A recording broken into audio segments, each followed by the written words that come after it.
Selamat bergabung di acara diskusi kita pada pagi hari ini di sesi ketiga Lokakarya Peningkatan Kapasitas Indonesiana tahun 2020 untuk Kota Palu. Bapak Ibu sekalian, perkenalkan saya memperkenalkan diri terlebih dahulu. Nama saya Ega. Pagi ini saya yang akan menjadi moderator dalam diskusi pagi ini. Dan di tengah-tengah kita sudah hadir 3 orang narasumber. Di sini ada Ibu Ade Tanesya, ada Ibu Agustina Rohyanti, atau yang lebih dikenal dengan Ibu Anti, kemudian yang terakhir ada Bapak Heru Hikayat. Baik, Bapak Ibu sekalian, untuk mempersingkat waktu, kita sama-sama menyanyikan lagu Indonesia Raya terlebih dahulu, kemudian nanti akan kita lanjutkan doa bersama sebelum kita memulai acara diskusi pagi hari ini. Kepada Bapak Ibu sekalian, kami persilakan untuk bisa berdiri untuk kita menyanyikan lagu Indonesia Raya. Nanti serai.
Sekalian, kami persilakan untuk duduk kembali. Pasap, di mute dulu kami punya Pasap. Pasap tolong di mute dulu kami punya. Di mute. Apa? Ini betul. Baik, Bapak Ibu, untuk memudahkan dan memperlancar diskusi kita pada pagi hari ini dan tentunya senantiasa mudah-mudahan kita diberikan kesehatan selama pandemi COVID ini, marilah kita bersama-sama berdoa sesuai dengan kepercayaan kita masing-masing. Berdoa dimulai.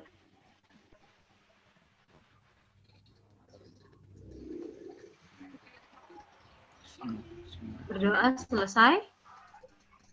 Baik, terima kasih Bapak Ibu. Saya persilahkan kepada ketiga narasumber kita untuk bisa langsung memulai diskusi pagi hari ini. Pada Mbak Ade, Pak Heru, dan Mbak Anti, kami persilahkan. Baik, selamat pagi Mbak Ega, terima kasih. Selamat pagi semuanya. Teman-teman sekalian, ini adalah pertemuan ketiga untuk Kota Palu pada tahun ini. Platform Indonesiana memfasilitasi 4 kali pertemuan tiap daerah, artinya Kota Palu masih mempunyai 1 pertemuan setelah ini. Sekali lagi saya ingatkan bahwa target dari 4 pertemuan tersebut adalah naskah proposal untuk kegiatan tahun 2021. Berarti kita berharap bisa memanfaatkan 4 pertemuan ini untuk mematangkan rencana Palu Salon Percussion 2021. Nah, untuk kesempatan sekarang, pertemuan ketiga, usul saya bisa mulai dari Kak Iwan untuk menyambungkan dengan isi diskusi kita minggu lalu, karena setelah Lokakarya minggu lalu kan Kak Iwan kemudian juga presentasi di forum persiapan belajar bersama Maestro, karena kan tahun ini platform Indonesia dihubungkan dengan program belajar bersama Maestro. Nanti Kak Iwan bisa cerita lebih lanjut untuk menyambung diskusi kita sekarang dengan diskusi minggu lalu. Itu usul saya. Mbak Ade mungkin ada pengantar dulu, silahkan. Iya. Selamat pagi teman-teman sekalian yang ada di Palu, salam sehat. Jadi memang Palu itu sudah memberikan proposal ya. Jadi kenapa yang dimaksud dari output Lokakarya ini adalah ya mungkin proposal yang lebih lengkap dan juga proposal yang sudah dirembuk ya bersama teman-teman komunitas. Itu maksudnya. Dan kita bisa tetap berpijak pada proposal yang sudah pernah dikirimkan oleh Kota Palu. Jadi itu yang mau kita bicarakan dan mempertajam isinya. Seperti itu. Saya belum tahu apakah teman-teman komunitas sudah pernah melihat proposal yang dikirimkan sebelumnya atau sudah mendiskusikan lagi. Seperti itu. Jadi yang diharapkan ya kita bisa mendapatkan sebuah dokumen yang lebih rinci begitu dari proposal tersebut. Itu sih ini saya pembuka. Jadi mari kita diskusikan kembali. Terima kasih. Ya, terima kasih Mbak Ade. Kita juga kedatangan Mbak Anti untuk pertemuan ketiga ini. Saya pikir Mbak Anti nanti bisa memperdalam terkait protokol tetap kesehatan, sebab seperti juga sudah kita singgung sebelumnya, tahun depan kita harus berasumsi bahwa keadaannya masih sama sekarang, artinya kita harus menerapkan protokol kesehatan saat melaksanakan kegiatan. Juga kita harus memperhitungkan soal pembatasan perjalanan dan pembatasan kerumunan, yang artinya rencana-rencana untuk mendatangkan baik penampil, narasumber maupun pengunjung dari luar daerah atau luar pulau itu harus kita pertimbangkan ulang. Tapi saya pikir mungkin Mbak Anti bisa nanti untuk menyambungkan diskusi kita, mungkin bisa mulai dari Kak Iwan bercerita tentang presentasinya minggu lalu, dan kemudian mungkin bisa disambung dari perwakilan pihak Dikbud Kota Palu. Kak Iwan sudah masuk? Iya Mas Heru, sudah.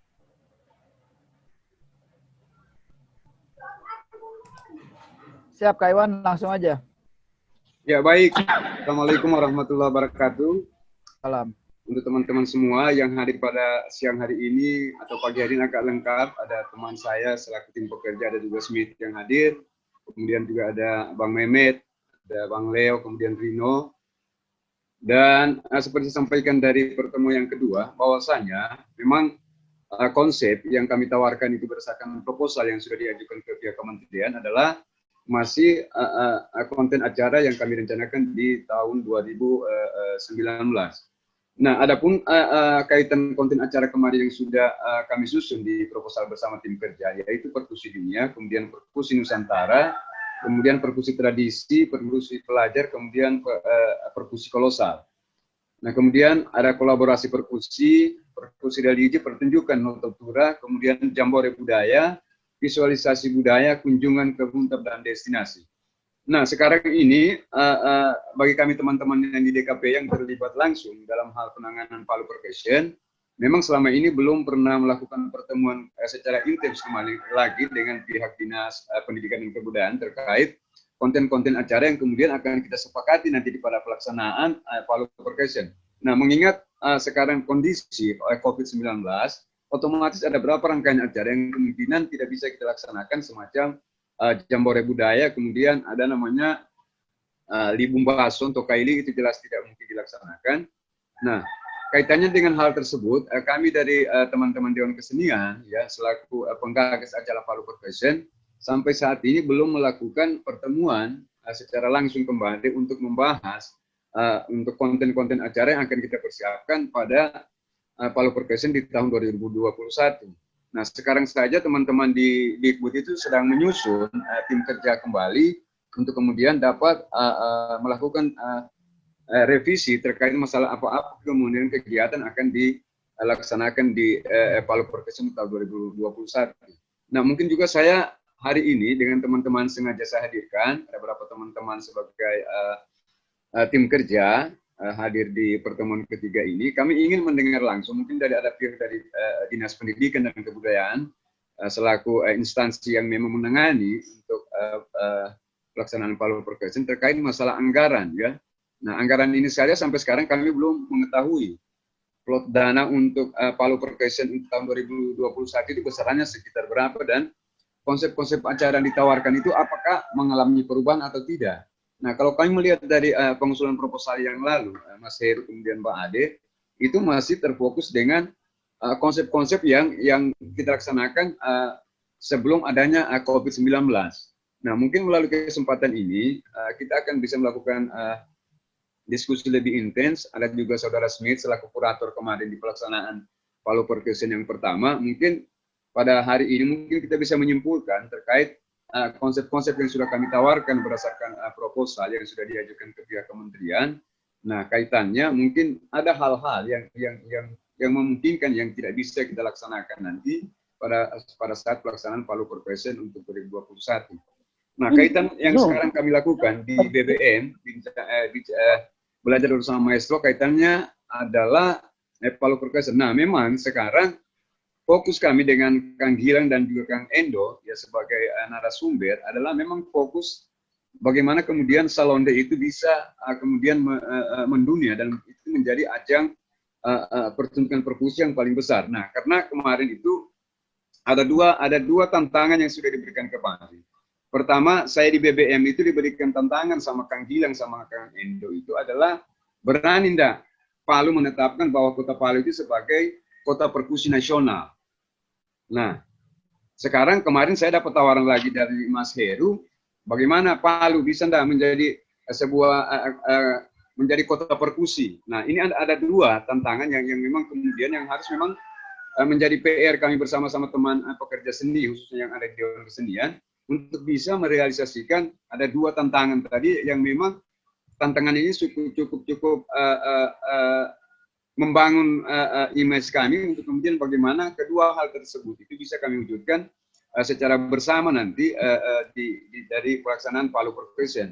Nah, dua hal tersebut nanti ini, Mas Heru, mungkin kami akan bisa melakukan komunikasi lebih sifatnya lebih intens dengan teman-teman pekerja seni, dan juga ini tidak terlepas kemudian bagaimana nanti instansi terkait apakah mendukung kedua program yang sudah diberikan oleh teman-teman kepada kami atau tidak. Nah, hal tersebut itulah yang kemudian menjadi bukan menjadi sebuah kendala bagi kami teman-teman Dewan Kesenian, tapi itu adalah merupakan satu hal yang memang harus kita wujudkan dengan bagaimana kami melakukan komunikasi dengan instansi terkait, dan juga ini tidak lepas nanti dari pimpinan, ya, karena kami sekarang ini masih dihadapkan dengan pilkada ya untuk pemilihan wali kota, yang mudah-mudahan nanti ke depan ini insya Allah mungkin Pak Hidayat ya selaku penggagas semua kegiatan budaya yang ada di Kota Palu yang sudah 5 tahun kita laksanakan, insya Allah masih akan bisa kembali terpilih nanti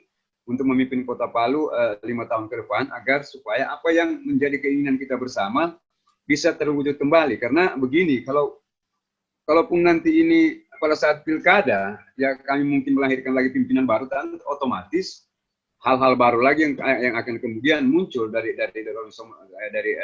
seorang pemimpin baru. Tapi kami sekarang ini lagi berusaha bagaimana kiat-kiat kami dari teman-teman seniman dan juga masyarakat Kota Palu, bagaimana kami berusaha sekuat mungkin untuk dapat kembali memenangkan Dr. Hidayat MSI, kiranya dapat kembali memimpin Kota Palu 5 tahun ke depan. Nanti mungkin Smith juga ada di sini bisa menambahkan secara detail kira-kira konsep-konsep yang sudah kami tawarkan dulu di 2019. Apakah kita masih tetap mengacu kepada konsep tersebut, ataukah ada hal-hal yang kemudian yang harus kita revisi terkait masalah keadaan sekarang yang kita tahu bersama bahwa di seluruh Indonesia ini masih ada pembatasan karena adanya COVID-19. Nah, mungkin itu Mas Heru dan Mbak Ade pengantar awal dari saya. Kemudian nanti mungkin teman-teman selaku tim pekerja bisa menambahkan secara detail terkait masalah-masalah konsep yang sudah kami tawarkan. Karena memang konsep yang lahir kemarin di proposal itu adalah lahir dari konsep kami bersama seluruh tim pekerja yang ada di Dewan Kesenian dengan Dinas Pendidikan dan Kebudayaan Kota Palu. Itu pengantar dari saya, Mas Heru. Baik, Kak Iwan, terima kasih. Sebentar, Kak Iwan, saya perlu konfirmasi ulang. Narasumber BBM itu Gilang Ramadan dan Endo Suwanda ya? Halo, Kak Iwan? Iya, Mas Heru. Oke, kalau begitu sebenarnya bukan dua tantangan, itu satu tantangan yang datang dari dua arah. Iya, betul. Oke, baik. Kita dapat beberapa poin dari Kak Iwan. Sebentar, sebelum ke Dikbud Kota Palu, saya pikir kita bicarakan lebih lanjut sedikit tentang rancangan kegiatannya. Smith sudah ada ya di sini ya, Smith? Saya pikir Smith kalau bisa bicara sekarang, tolong paparkan, karena kan memang naskah proposal yang kami terima, isinya adalah rancangan kegiatan sebelum adanya krisis pandemik. Nah, kalau Smith bisa bicara di sini, silahkan paparkan apakah sudah ada ide-ide penyesuaian terkait dengan kondisi terbaru membuat kegiatan dalam era krisis pandemik ini. Smith bisa masuk? Siap. Assalamualaikum Mas Heru. Ya. Salam. Oh, topik kita sama. Iya. Topik kita sama. Waalaikumsalam. Ya Mas, begini Mas.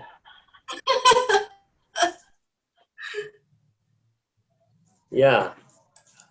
Baik Mas Heru, terima kasih sudah mengizinkan. Diketuk aja. Nah, yang pertama Mas, mungkin kalau dari penjelasannya Iwan, Kak Iwan DKP ini adalah itu belum secara teknis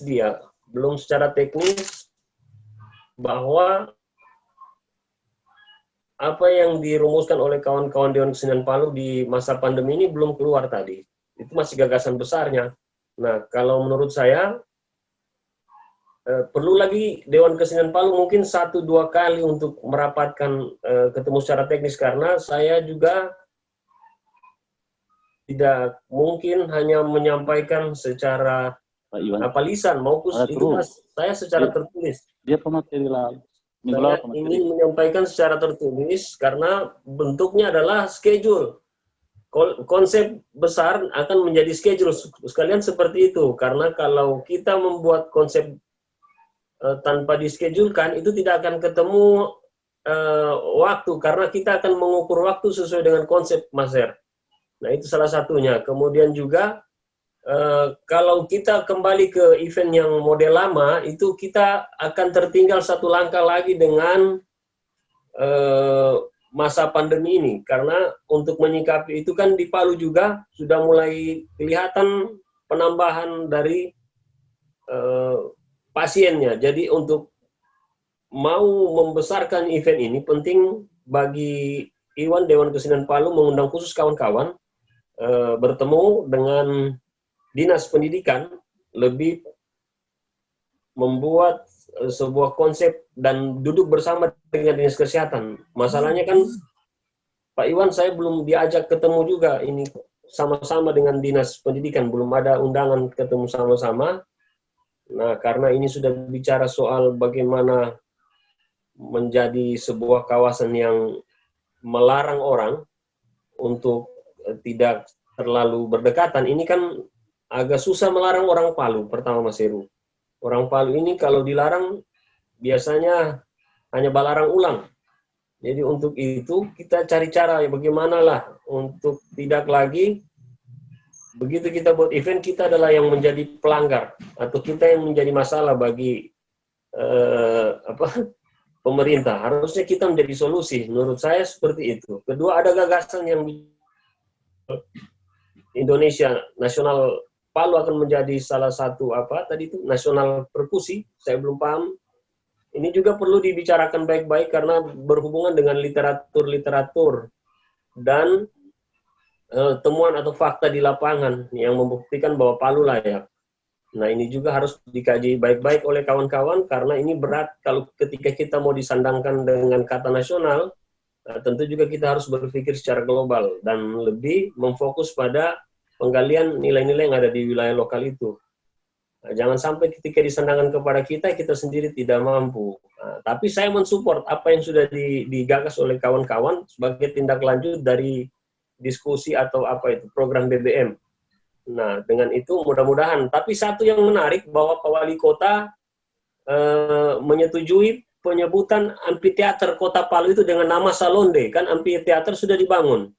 Setelah Festival Palu Salonde, amphitheater sudah dibangun.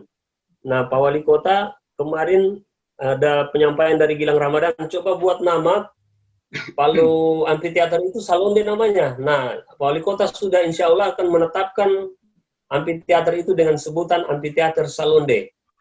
Nah, seperti itu perkembangan terakhir. Terima kasih Mas Heru, cukup. Saya menunggu lagi. Mungkin ada masukan dari kawan-kawan. Terima kasih. Oke, terima kasih Kak Smith. Sebentar, saya konfirmasi sedikit ya. Tadi yang disebut dengan tantangan yang saya lontarkan dan ternyata senada dengan tantangan yang dilontarkan oleh Gilang Ramadan dan Endo Suwanda. Kalau misalnya kita lihat kembali pilar-pilar Indonesiana, ada salah satu pilarnya ketersambungan. Maksudnya begini, dalam platform Indonesiana, kita tuh membayangkan ada satu cara untuk menghubung-hubungkan kekayaan budaya kita yang tersebar di seluruh Nusantara. Misalnya begini, kalau bicara tentang tenun, itu kan di mana-mana ada. Nah, pertanyaannya kemudian, siapa yang berani, katakanlah, mengklaim dirinya sebagai pusat perkembangan tenun di Nusantara. Pasti kalau misalnya bicara penyebutan pusat, banyak yang berebut. Tapi sebenarnya kalau menurut saya bukan soal literatur, sejarah yang panjang atau hal seperti itu. Ini adalah masalah penyelenggaraan kegiatan yang berkualitas baik. Pihak mana yang mampu menyelenggarakan kegiatan, fokusnya pada tenun, dan kegiatannya berkualitas baik, bisa menampilkan hasanah kekayaan tenun di Nusantara, maka ya dia yang kemudian menjadi pusat perkembangan dari tenun itu melalui penyelenggaraan kegiatan yang baik dan berkelanjutan.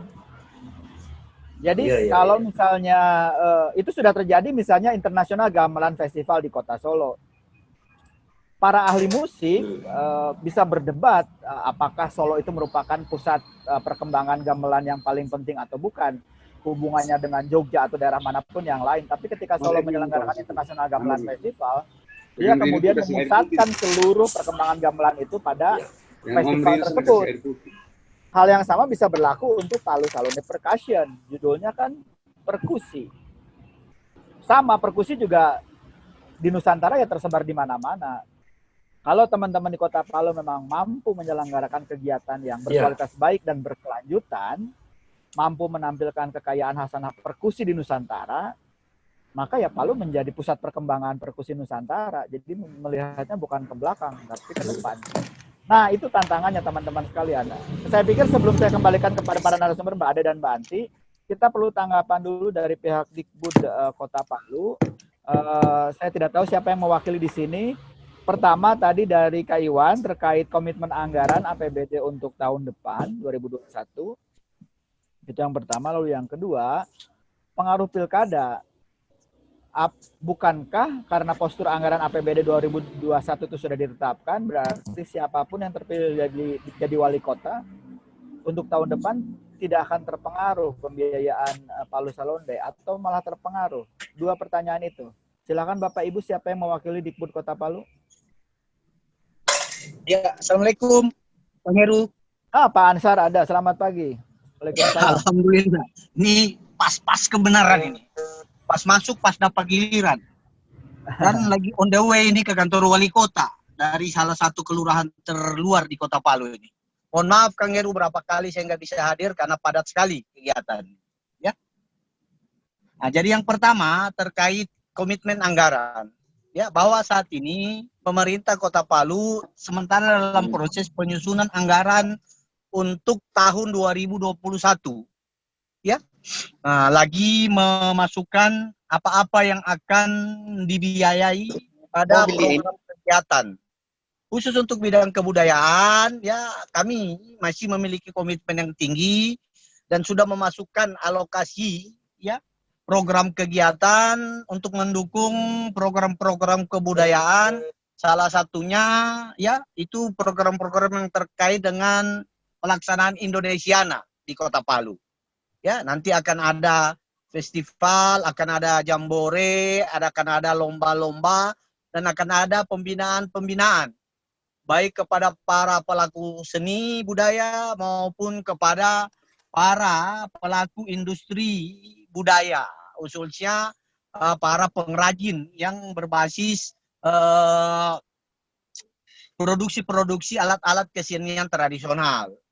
Alhamdulillah di tahun 2020 ini kita juga mengalokasikan pengadaan ya alat musik tradisional dan alat musik kontemporer bagi para sanggar-sanggar seni yang ada di Kota Palu. Lagi proses pengadaan. Ya, sehingga kita berharap ya pembinaan kita kepada para pelaku seni budaya di Kota Palu itu tetap berjalan dengan baik dan dengan harapan ya mereka terus mengembangkan bakat dan potensinya ya. Nah, kemudian ya untuk 2021 insya Allah pemerintah Kota Palu tetap mengalokasikan anggaran untuk program kegiatan tersebut. Terkait dengan pilkada, kita tidak bisa berandai-andai. Yang jelas untuk tahun 2021 ya alokasinya dibahas tahun ini. Ya, dibahas tahun ini, mungkin bulan depan sudah mulai pembahasan.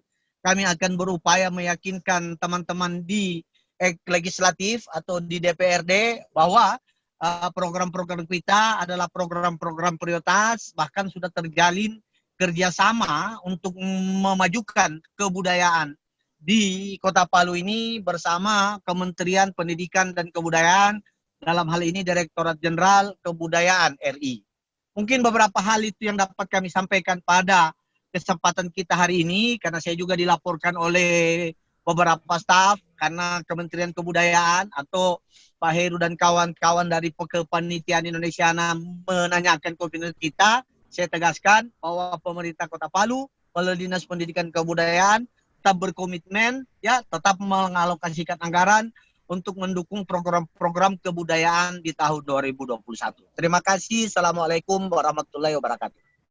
Waalaikumsalam. Pak Kadis bisa disambung sedikit nggak? Kira-kira ada gambaran angkanya? Kira-kira di kisaran berapa? Angkanya itu masih mengacu ke angka yang lalu. Kenapa? Karena angka yang lalu kita itu kisarannya hampir 2 miliar dan semua direfokus, bukan yang lalu, tahun ini kemudian semua direfocusing, tetapi di perubahan dikembalikan lagi sekitar 600. Jadi angkanya itu sekitar 2 miliaran. Demikian, Kang Heru. Baik, terima kasih Pak Kadis.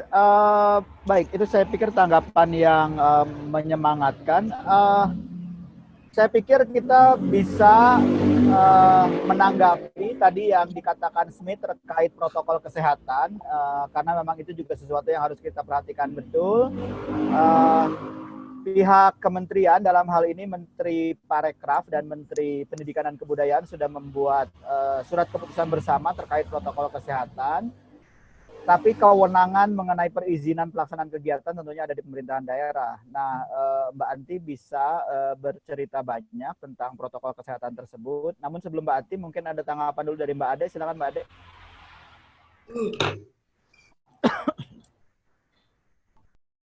Baik, sebenarnya benar tentang klaim tentang Kota Palu sebagai rumah perkusi ya. Jadi benar yang dikatakan Smith, perlu memang sebuah penelitian ya, sebuah penelitian. Tapi saya pikir justru kita bisa menjadikan festival tahun depan itu menjadi sebuah cara untuk meneliti itu. Jadi mungkin belum bisa kita klaim, tapi kita bisa mengatakan Palu menuju sebagai rumah perkusi nasional gitu, rumah perkusi nasional. Kenapa menuju? Karena di dalam festival itu mungkin kita bisa melakukan satu riset tentang kenapa Palu memang bisa mempunyai dasar-dasar yang kuat sebagai rumah perkusi, baik secara tradisi maupun kondisi terkini. Seperti itu. Jadi saya mengusulkan festival tahun depan itu bisa menjadi ajang untuk kita melakukan riset tentang Palu sebagai rumah perkusi Nusantara. Dan di dalamnya makanya mungkin perlu ada program riset itu atau pendataan itu. Seperti itu sih usulan saya. Tapi setidaknya wacana tentang Palu sebagai kota perkusi nasional itu sudah diangkat begitu loh. Wacana itu sudah diangkat itu. Dan mungkin juga bisa itu menjadi salah satu sebuah topik dalam acara festival, topik pembicaraan ya, topik dialog atau topik diskusi seperti itu. Itu saja. Terima kasih Mbak Ade. Betul sekali. Saya pikir nanti Kak Iwan sama Kak Smith bisa kemudian menanggapi dalam rancangan revisinya, rancangan baru hasil diskusi tadi kan Smith mengusulkan agar ada pertemuan di lingkungan Dewan Kesenian, juga pertemuan dengan pihak Dikbud.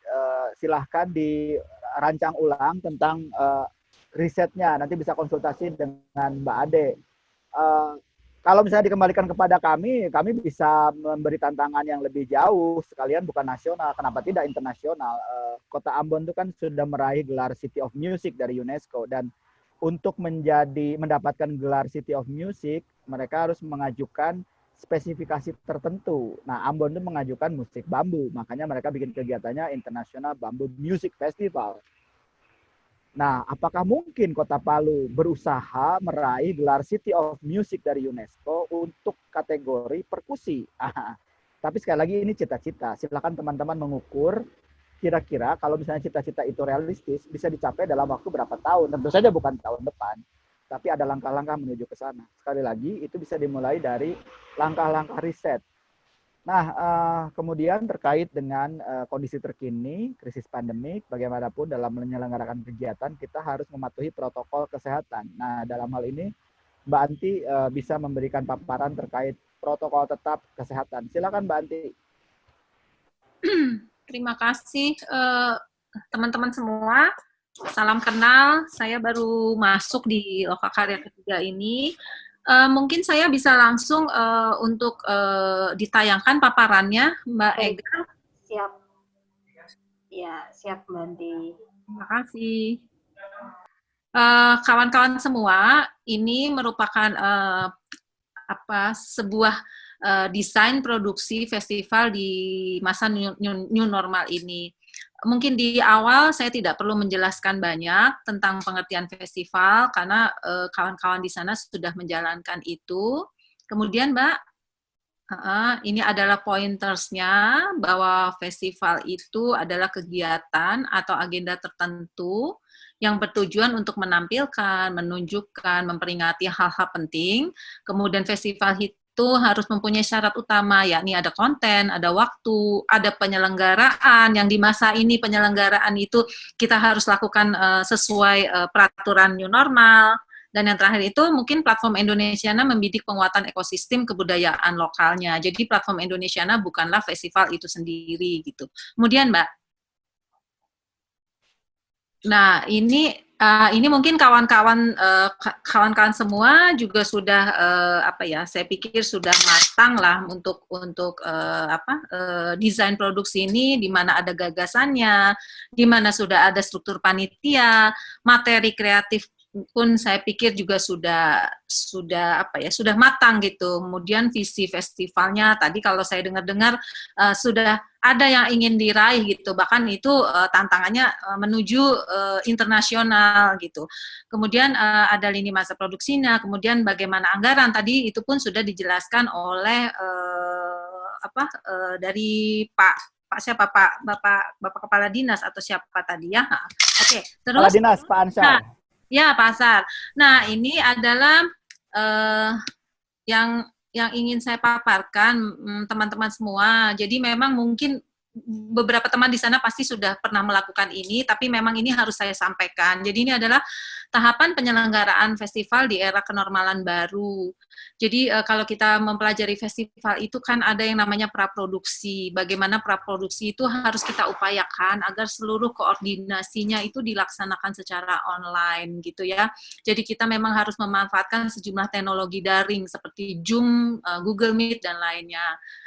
Dorong agar kita bisa melakukan strategi kerja dari rumah.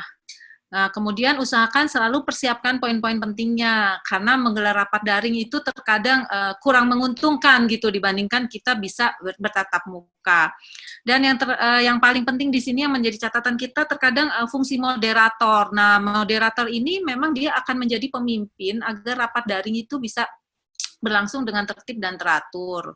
Kemudian pembuatan ide kreatif itu bisa kita laksanakan secara daring dari mulai penjabaran ide, konsep menjadi pembentukan tim, bagaimana pembagian kerjanya, pembentukan konsep kreatifnya itu seperti apa, bahkan kerja-kerja kreatif untuk artistik, desain, penentuan, perlengkapan itu kita bisa memaksimalkan bagaimana upaya itu bisa dilaksanakan secara daring.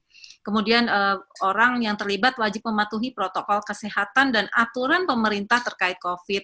Tadi saya dengar bahwa pemerintah daerah sendiri itu sudah menerbitkan pedoman khusus untuk protap kesehatan untuk pelaksanaan kegiatan kebudayaan.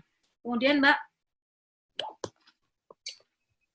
nah ini adalah tahapan produksinya Bapak dan Ibu, bagaimana kita bisa beralih ke digital gitu ya, terus ini semua bisa kita unduh, bisa kita dapatkan dari beberapa dokumen yang sudah dikeluarkan oleh Kemenparekraf gitu, kemudian dan juga surat keputusan bersama dari beberapa kementerian terkait. Yang paling penting bagaimana memperhatikan desain ruang dengan aturan luasan tempat dan disesuaikan dengan jumlah orangnya. Kebetulan di tahun 2020 ini dari banyak daerah yang melamar gitu, artinya yang ingin ikut di dalam platform Indonesia. Nah, itu hanya 4 yang masih mempunyai dana produksi dan telah melakukan atau akan melakukan produksi festivalnya di tahun ini. Salah satunya itu adalah Belitung Timur yang kebetulan saya mengampu di sana. Nanti mungkin kawan-kawan bisa mengintip-ngintip gitu ya, karena mereka mengupayakan bagaimana kegiatan penyelenggaraan di masa pandemi gitu. Sejauh ini sih yang saya lihat memang mereka mematuhi itu gitu. Kemudian Mbak, nah ini juga pasca produksinya, bagaimana prosedur pasca produksi ini dari mulai evaluasi, penyusunan laporan, itu optimalkan juga pelaksanaannya pekerjaan secara daring. Kemudian penyelesaian administrasi itu juga dapat diselesaikan dengan memaksimalkan teknologi. Tentunya kita tidak menginginkan di tahun ini kegiatan di Palu menimbulkan kluster baru gitu ya di dalam penyebaran di dalam penyebaran virus ini. Kemudian Mbak, oh ini target tahapannya. Jadi kita sudah sampai di target lokakarya yang ketiga. Kemudian mungkin nanti untuk pertemuan keempat bisa disampaikan kepada kami bagaimana lini masa produksi yang akan menjadi menjadi pegangan atau menjadi guidance dari kita semua, termasuk kami yang di pusat, menjadi patokan kita di dalam di dalam membuat progres daripada pelaksanaan festivalnya gitu. Kemudian Mbak, kemudian masih terus. Nah, ini contoh lini masa produksi. Saya pikir kawan-kawan di sana juga sudah matang untuk soal ini. Kemudian, nah ini adalah beberapa platform digital yang kita bisa pakai gitu dan yang umum dipakai saat ini. Kemudian, Ini juga kita bisa kerjasama dengan platform-platform pembiayaan gitu. Nah, ini adalah beberapa contoh dari kegiatan-kegiatan yang sudah dilaksanakan di masa pandemi seperti ini. Ada yang memang bentuknya itu semuanya berupa daring, kemudian ada juga yang bentuknya itu dikerjakan secara daring dan luring gitu. Jadi merupakan hibrid gitu, kegiatan kebudayaan yang konsepnya adalah hibrid. Kemudian, Mas. Nah, ini Bapak dan Ibu, jadi di masa pandemi ini sebenarnya kegiatan-kegiatan yang akan kita selenggarakan itu sebenarnya lebih kepada bagaimana kita memaksimalkan desain ruangnya. Ini adalah salah satu contoh gitu ya, bagaimana desain ruang itu bisa dimaksimalkan melalui signage-nya gitu. Jadi aturan jaga jarak itu bisa kita patuhi bersama gitu dengan adanya signage. Ini hanya beberapa contoh. Kemudian Mbak, nah ini juga contoh desain ruang gitu ya, bagaimana konsep hibrid pada event yang merupakan pertemuan virtual dan fisik. Jadi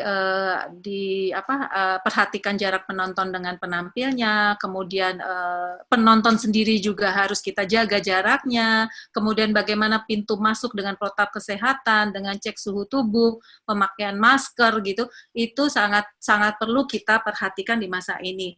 Dan yang terakhir, Bapak dan Ibu, ketika kita nanti mempublikasikan acara kita gitu, yang kemudian itu akan diketahui oleh masyarakat banyak, pastikan juga tentang protokol kesehatan ini, jangan sampai kemudian kita mempublikasikan gitu kegiatan festival ini yang tidak mematuhi protokol kesehatan gitu.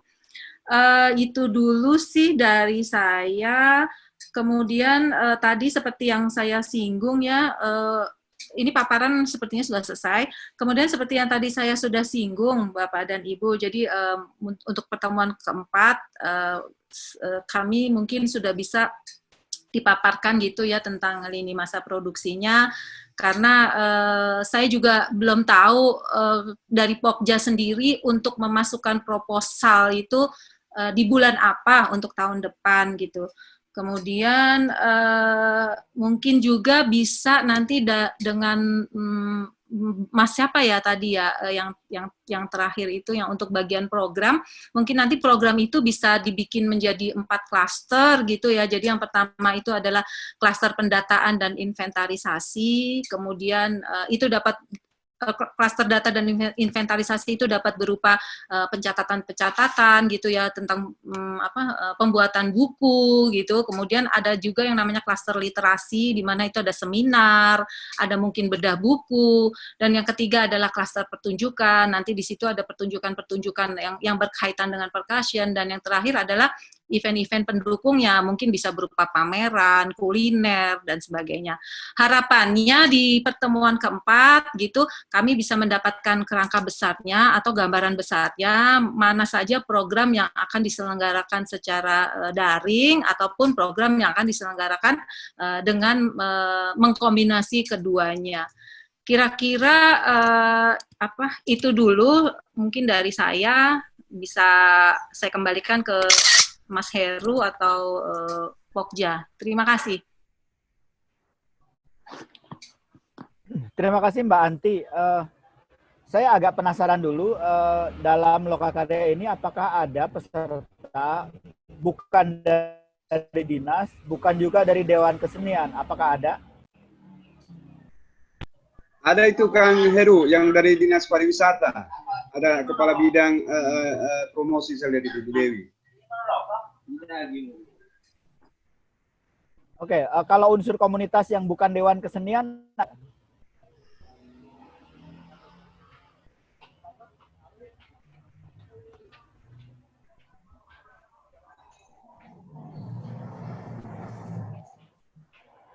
oke, kalau misalnya tidak ada, apakah ada tanggapan balik atas tadi paparan dari Pak Kadis, juga terakhir dari Mbak Anti dan Mbak Ade?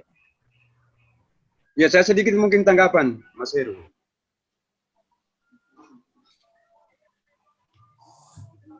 Mas Heru. Silakan Kak Iwan, silakan. Ya. Ya, makasih banyak.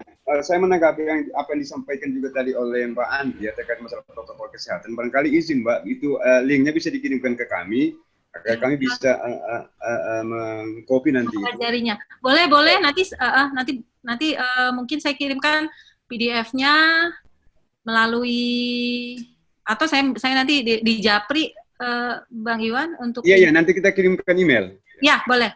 Oke. Nanti saya kirim gitu. Oke, makasih. Ya, terkait apa yang disampaikan oleh Pak Kadis tadi, nah memang harapan kami sebenarnya dari teman-teman Dewan Kesenian adalah untuk secepat mungkin kiranya pihak dinas itu kembali dapat mengundang kami untuk melakukan revisi terkait masalah kegiatan yang sudah direncanakan, seperti disampaikan oleh Smith tadi, bahwasanya memang konsep kami di 2019 itu sudah terschedule secara matang, karena kemarin mungkin Pak Smith mungkin agak lupa karena saya tahu beliau ini banyak kerja. Kemarin sudah terschedule dan memang harusnya sekarang ini kami sudah diundang kembali oleh pihak dinas untuk kemudian dapat melakukan pertemuan secara intens kaitannya kemudian dalam melakukan seluruh revisi kegiatan terkait juga masalah schedule untuk teknis pelaksanaan karena memang kami sudah berpikir bahwa memang ada dua rangkaian kegiatan yang harus kita laksanakan di masa pandemi ini adalah mana-mana kegiatan yang harus kita lakukan melalui daring dan mana-mana yang mungkin melalui luring. Apakah ada kemungkinan ada berapa konten yang bisa kita lakukan secara bersamaan. Nah, kalau melihat pandemi sekarang ini, mudah-mudahan insya Allah di 2021 nanti insya Allah pandemi COVID-19 ini insya Allah akan berkurang dan apa yang kita harapkan sesuai dengan konsep yang sudah dibangun oleh teman-teman Dewan Kesenian dan juga Dinas Pendidikan Kebudayaan insya Allah dapat terrealisasi. Nah, kaitannya juga yang mungkin yang akan kami tawarkan nanti mungkin terkait masalah konsep di proposal nanti mungkin kami dengan teman-teman Dewan Kesenian akan mengajukan ada dua konten, mungkin kita pakai planning A dan planning B, ya mungkin tawaran itu nanti akan kami tawarkan ada planning A kemudian ada planning B. Nah kira-kira kalau memang nanti insya Allah di 2021 sekiranya mungkin pandemi COVID ini akan berkurang berarti otomatis kita akan menggunakan planning A. Nah, kalaupun itu nanti di tahun 2021 pandemi ini COVID masih ini di Indonesia, ya mungkin kita nanti kemungkinan akan memakai planning B. Nah, kira-kira mungkin itu nanti gambaran yang akan kami lakukan bersama teman-teman di Dewan Kesenian dengan juga Saudara Smith. Dan kemudian ada satu hal juga yang menarik yang disampaikan oleh Mas Heru tadi terkait masalah untuk mengklaim bahwa Kota Palu itu sebagai kota perkusi. Saya rasa mungkin saya sepakat ya dengan Mas Heru yang kemudian karena memang saya pribadi melihat perkembangan perkusi di Palu sekarang ini khususnya memang sangat-sangat berkembang dan memang tidak bisa kita sembunyikan lagi. Saudara Smith mungkin sudah tahu yang sudah lebih banyak melakukan penelitian terkait masalah perkusi karena memang itu sudah terbukti kemarin dengan Smith waktu berangkat ke Kanada bersama Kang Gilang dan memang memperkenalkan bagaimana kekuatan perkusi yang ada di Palu dan itu sudah menjadi pengakuan dunia bahwa memang ternyata di Palu itu memang sudah pantas disebut sebagai kota perkusi. Nah mungkin nanti Saudara Smith juga bisa lebih ini menjelaskan karena memang terkait masalah riset atau apa-apa kemarin semua. Saya rasa Smith sudah tamat masalah melakukan riset terkait masalah pertunjukan musik tradisi yang ada di Palu. Dan maka kalau saya lihat sekarang penelitian Smith itu sampai hal yang detail secara kecil itu mungkin itu sudah ada di Smith. Tinggal mungkin bagaimana kemudian Saudara Smith nanti ini bisa melakukan komunikasi dengan seluruh teman-teman pekerja seni yang ada di Palu, khususnya kami dari Dewan Kesenian dengan ada beberapa teman pekerja seni lainnya, yang kemudian dua hal ini insya Allah ke depan itu bisa kita wujudkan sebagai sebuah sebagai sebuah barometer bahwa memang Palu itu layak disebut sebagai kota perkusi dan dengan adanya branding Salonde tadi, apalagi saya sudah dengar tadi disampaikan oleh Smith bahwa amphitheater itu akan berubah nama menjadi amphitheater Salonde. Nah, kenapa tidak dari hal tersebut itu menjadi cambuk bagi kita semua teman-teman pekerja seni dan itu memang kalau saya pribadi memang itu sudah harus kita tetapkan bahwa Palu itu layak disebut sebagai kota perkusi. Dan memang tawarannya Mbak Ade tadi, saya sedikit menanggapi bahwa oke lah mungkin untuk di tahun 2021 adalah kata menuju kota perkusi atau mungkin adalah mungkin hal-hal lain atau mungkin konsep-konsep lain yang kemudian menyatakan bahwa memang Palu 2021 itu akan menuju kota perkusi. Sama halnya dengan program Pawai juga kan, 2021 Palu menjadi kota destinasi. Nah, berarti secara kontes dua hal ini punya keterkaitan yang cukup besar. Nah, Pak Wali saja sudah ingin mencanangkan bahwa Palu itu akan menjadi kota destinasi, berarti menjadi kota tujuan. Berarti ada beberapa konsep-konsep yang memang harus sudah kita lakukan selaku pekerja seni, adalah bagaimana kita untuk mendukung yang menjadi visi misi Pak Wali ke depan adalah kota destinasi. Salah satunya mungkin yang melalui teman-teman Dewan Kesenian adalah salah satunya Salonde ini yang kemudian bisa menetapkan Palu itu layak menjadi kota kunjungan, karena dengan adanya Palu itu dicanangkan sebagai kota perkusi. Bahkan kalau saya melihat dari Heru tadi, bukan hanya nasional, kenapa tidak harus secara internasional? Nah, hal-hal semacam itu dan memang harus kita lakukan dari sekarang, ya. Karena memang kalau Pak Khalid juga menyatakan tadi bahwa itu akan ditetapkan di tahun ini, kemudian di tahun depan itu tidak akan berubah. Nah, ini kita belum tahu pasti. Nah, karena biasanya di pemerintahan itu siapapun pemegang kebijakan pasti itu masih ada perubahan, ya. Kita juga jangan lantas harus menjamin itu. Makanya sekarang kami dan teman-teman berusaha keras bagaimana ke depannya ini kita teman-teman pekerja seni dan seluruh masyarakat Kota Palu menginginkan insya Allah untuk 5 tahun depan itu Pak Hidayat masih akan memimpin Kota Palu ke depan, agar semua harapan-harapan dan keinginan teman-teman dan masyarakat Kota Palu khususnya menjadikan Palu kota destinasi itu insya Allah akan terwujud. Nah, kira-kira begitu harapan saya ke depan. Mungkin Smith jadi bisa juga menampakkan nanti, karena saya tahu pasti ya, bukan tidak bisa disembunyikan lagi bahwa Smith itu sudah melakukan riset yang cukup lama terkait masalah bagaimana perkembangan perkusi yang ada di Kota Palu. Karena Smith itu bukan hanya di Palu meneliti, malah sudah sampai Sulawesi Tengah sudah meneliti bahwa memang kalau secara pribadi saya seperti selama ini melakukan diskusi dengan beliau, memang kita ini sudah pantas disebut sebagai kota perkusi, bukan hanya nasional, bahkan harus dunia. Kang Gilang saja sudah menyampaikan seperti itu, karena waktu ke Kanada itu Smith bersamaan dengan Kang Gilang Ramadan dalam rangka memperkenalkan Salonde itu ke mancanegara. Kira-kira itu mungkin tambahkan saya, Mas. Iya. Ada tanggapan dari teman-teman lain kah?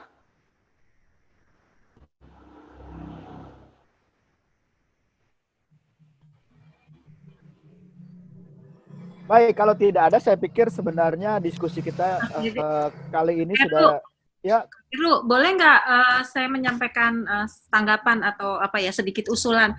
Tadi waktu ditanyakan oleh Kak Heru, apakah ada komunitas lain yang ikut Lokakarya ini, gitu kan, selain dari Dewan Kesenian Jakarta, gitu kan? Dewan Kesenian Palu, gitu. Boleh nggak? Karena kan ini mimpinya besar nih, gitu, ingin menjadikan Kota Palu sebagai kota perkusi bahkan sampai internasional. Nah, kita kan juga menginginkan bahwa ini pun juga bisa tersampaikan oleh kawan-kawan di komunitas lain di luar dari kawan-kawan atau perwakilan dari Dewan Kesenian Jakarta. Mungkin ada baiknya nanti di pertemuan Palu, Mbak. Jakarta terus, aduh maaf ya. Iya, mungkin nanti di pertemuan keempat gitu bisa saja beberapa perwakilan komunitas diundang gitu untuk memperkenalkan bahwa akan ada sebuah upaya itu menuju mimpi yang besar gitu, menyebutkan Palu sebagai kota perkusi. Mungkin itu sih usulan dari saya gitu.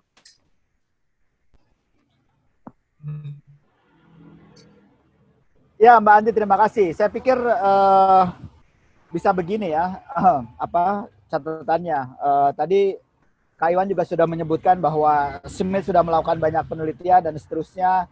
Tapi kan berbahaya kalau semuanya terpusat di Smith, itu berbahaya. Kalau misalnya dia tiba-tiba diiming-imingi gaji besar di Kanada terus pindah jadi warga negara sana, kan sudah hilang semua. Palu Salonde Percussion jadi bubar kan.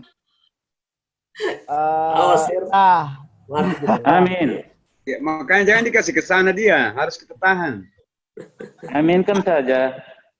Ya. Coba jangan. Saya pikir perlu konsolidasi di lingkungan Dewan Kesenian Kota Palu sendiri, terutama berkaitan dengan rancangan kegiatan.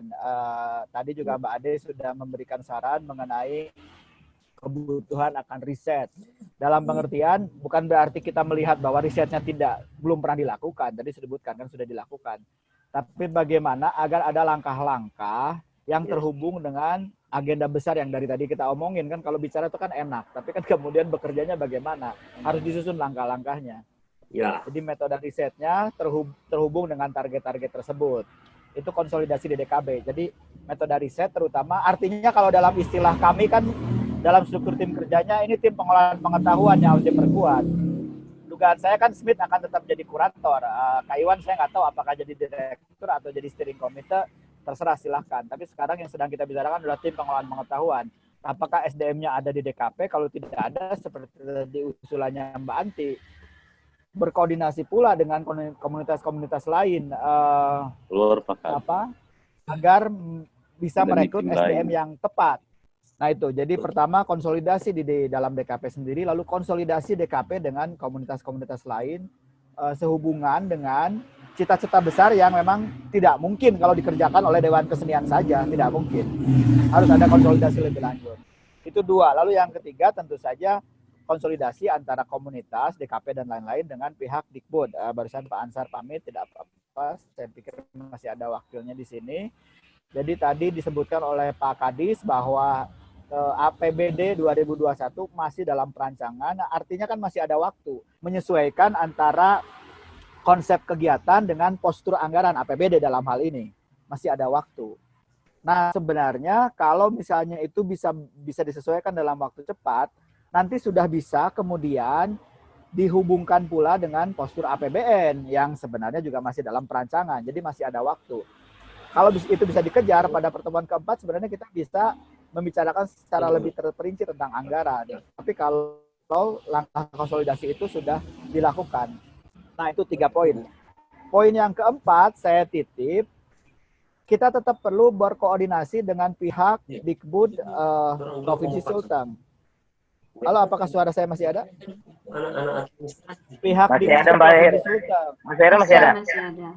Ya, terutama Kepala Bidang Kebudayaan Dikbud Provinsi Sulteng, karena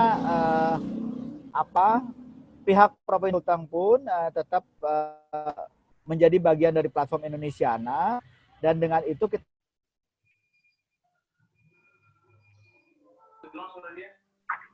Halo Mas Heru. Halo Mas Heru hilang.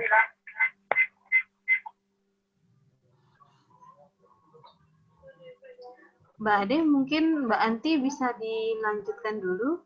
Ini kayaknya Mas Heru terpental ya, mungkin sinyal kayaknya Mbak Anti.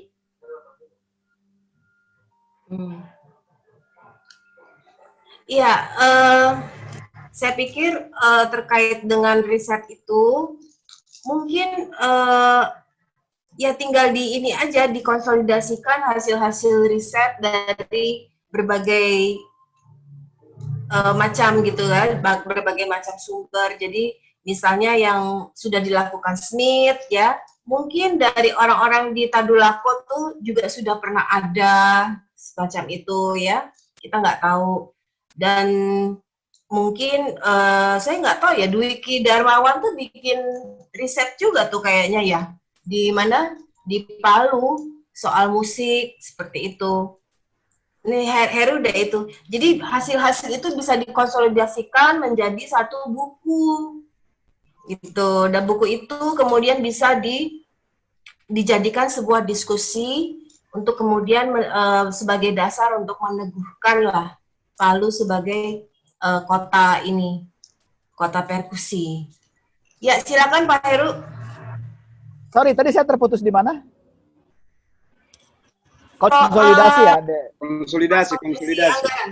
konsolidasi anggaran. Oke, konsolidasi anggaran. Nah, itu juga terkait konsolidasi dengan pihak Dikbud Provinsi Sulteng. Tahun 2018 kan kita sudah mencobakan koordinasi di wilayah Sulawesi Tengah. Itu tetap harus kita upayakan supaya sebenarnya yang penting itu bukan soal penyatuan kegiatan, tapi konsolidasi sumber daya. Sumber daya itu kan kalau berserak kan jadi kecil-kecil kesannya, tapi kalau bisa dikoordinasikan bersama, dampaknya bisa besar.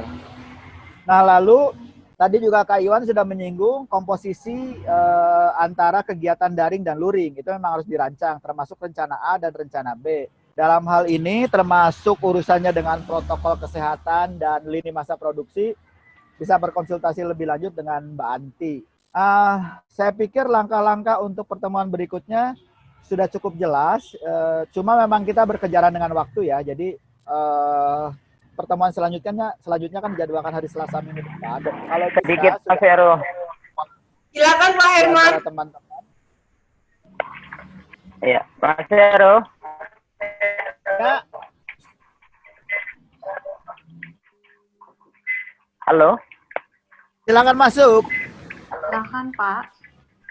Tapi mungkin izin Pak untuk bisa mematikan atau lebih agak berjarak dengan saya tambahkan dengan sedikit yang Mas lainnya Pak. Heru.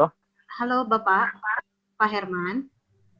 Pak Herman. Halo. Iya, kalau Iya. bisa ini agak noise Pak, mungkin bisa bergeser atau yang punya ini lagi agak dijauhkan karena ini berdekatan ya Pak. Iya, halo. Ya, sudah lebih jelas. Silakan Pak. Ya, sedikit Mas Heru, semua teman-teman di sini. Yang menjadi satu permasalahan buat saya selama ini. Ini kan dulu ini Indonesiana itu masih dilakukan oleh semua program itu dilakukan oleh pemerintah dalam hal dinas yang terkait.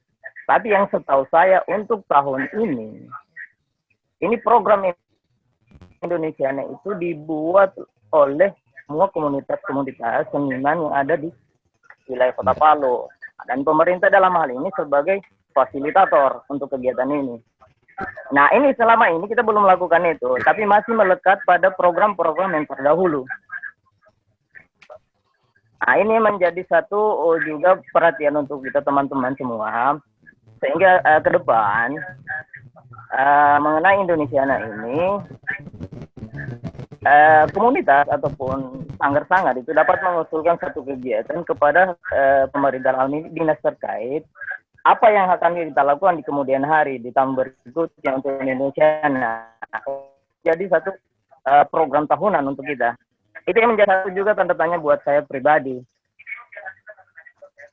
Itu sekedar menjadi satu pembahasan kemudian antara beberapa teman-teman di komunitas ataupun DKP dengan pemerintah dalam ini dinas. Ini harus kita coba clearkan ini persoalan ini supaya ke depan itu kita tidak ada semacam saling menyalahkan antara satu dengan yang lainnya. Nah, ini menjadi satu tantangan buat kami di Kota Palu juga ini. Dan untuk masalah ini, untuk koordinasi antara DKP dengan beberapa komunitas yang pemerintah itu sudah terjalin di beberapa tahun yang lalu. Kebetulan saya ini sebagai juga ketua komunitas adat dan budaya yang ada di Kota Palu. Nah, itu sekedar sedikit saya punya gambar Heru dan Mbak Ade. Oh, baik Pak Herman.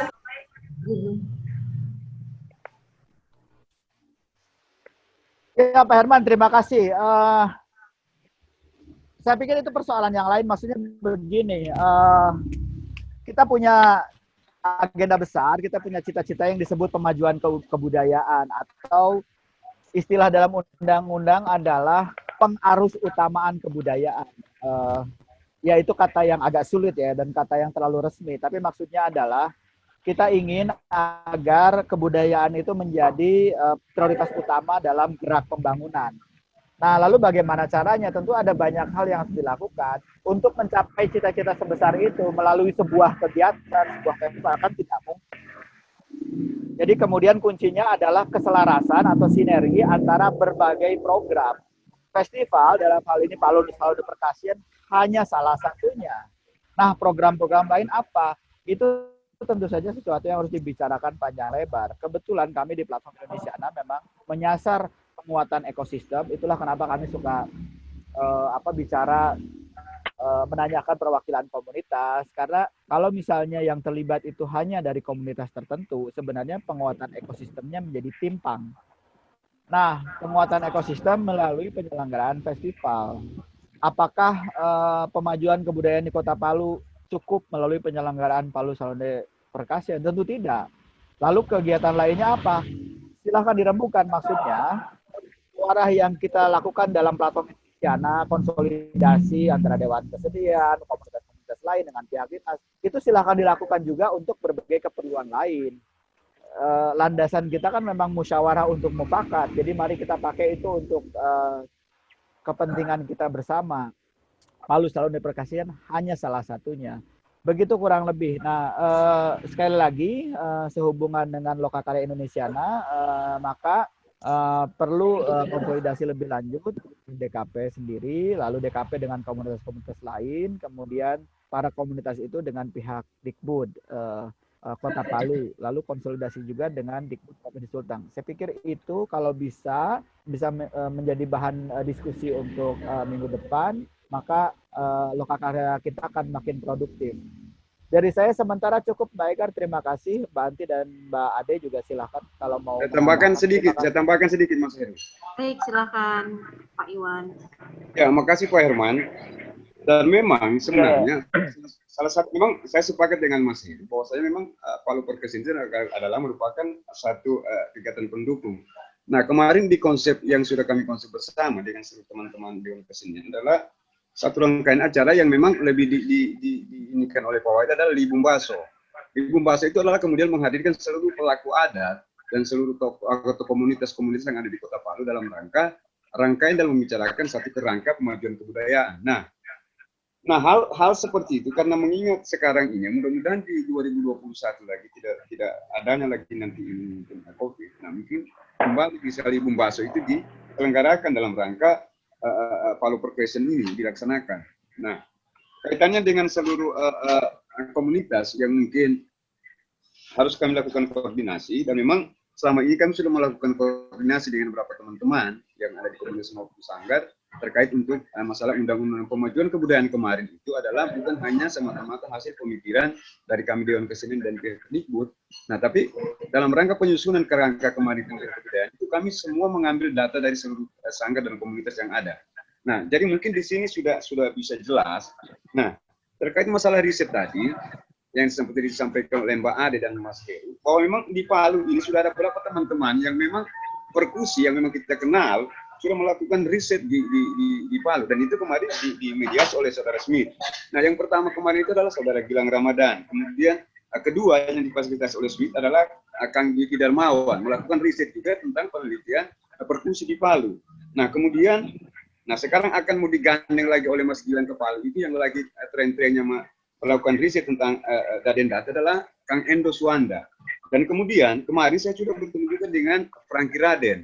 Franky Raden adalah yang sudah kita kenal adalah orang perkusi yang kemudian dengan kegiatan adalah IMAX, dan itu kemarin juga sudah menawarkan untuk membuat festival IMAX di Palu. Berarti ini merupakan satu gambaran bahwa memang teman-teman di luar itu, terutama pekerja seni yang bergerak di bidang perkusi, memang sudah layak melihat Palu, bahwa Palu itu kemudian ke depan ini adalah layak yang kemudian disebut oleh kota perkusi. Nah, hal dari keempat tadi narasumber itu sudah memang merupakan satu kacamata bagi teman-teman di Palu, Sulawesi Tengah khususnya di Palu, bahwa memang sekarang ini memang kita sudah harus melakukan apa-apa yang menjadi tantangan dan mungkin keinginan dari teman-teman luar, dan memang itu harus kita sauti secara bersama. Dan mungkin juga nanti Saudara Smith bisa memberikan lagi masukan-masukan, tanggapan-tanggapan terkait apa-apa sudah yang menjadi riset yang dilakukan oleh Kang Gilang, kemudian Diki Darmawan yang kemarin memang itu didampingi Smith langsung dalam melakukan riset terkait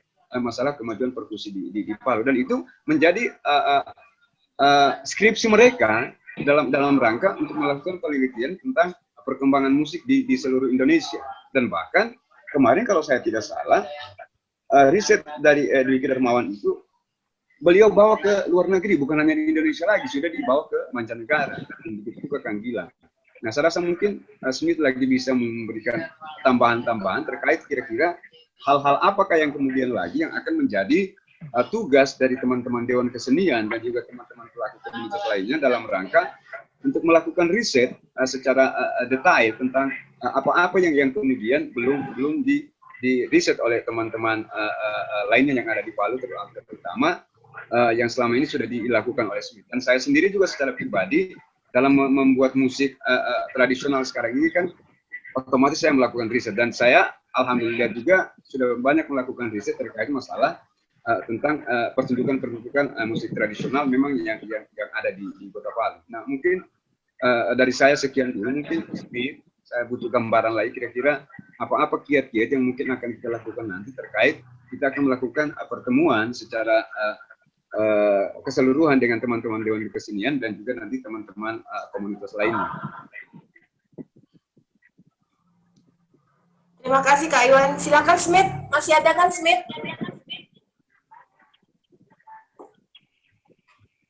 Mbak Ade, terima kasih Mbak Ade. Ya, cuma menambahkan sedikit ini Mbak Ade, bahwa memang kalau usulannya Mas Heru ini kan menantang ini. Akhirnya saya jadi buka buku ulang. Karena kalau bicara soal apa tadi, contoh dari Ambon itu kan saya terlibat di sana Mbak Ade. Direkomendasikan kemarin saya ikut di Ambon. Nah, itu kan terbuka dia.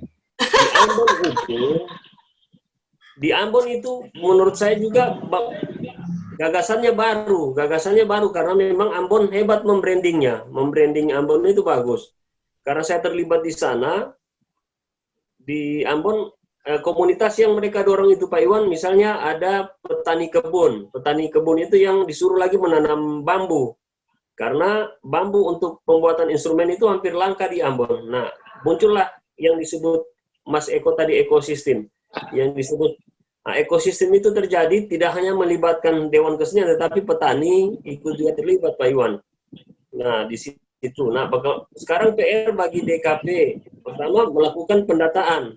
Berapa pabrik instrumen atau rumah produksi gimba yang ada di Palu, rumah produksi kakula yang ada di Palu, dan berapa sebenarnya, bagaimana sebenarnya komunitas-komunitas yang ada di Palu ini, lembaga-lembaga atau sanggar-sanggar yang memang masih konsen hari ini, dan bekerja sama. Nah, ini harus kita rangkul ulang, karena ini sudah bisa mengarah ke bicara soal pengembangan, bukan lagi riset tidak boleh kosong, maksudnya hasil yang kita temukan tidak bisa diam Pak Iwan, karena gimba di Tanah Kaili itu kan di awalnya dia sebagai media komunikasi, karena rumah-rumah orang tua kita dulu jauh, baku sebelah gunung, jadi itu saja komunikasi, tandanya kumpul apa, kerja bakti, kedukaan dari gimba semua, dari perkusi. Mulai dipukul dari batang pohon, bambu, sampai hari ini ada kulit. Nah, begitu yang dilakukan orang tua dulu. Nah, terus wali kota kita hari ini, kalau jadi dia, itu jembatan 5 lagi namanya jembatan Gimba. Antara Tinggede dengan Palu itu akan Pak Wali buat jembatan baru yang paling panjang, namanya jembatan Gimba.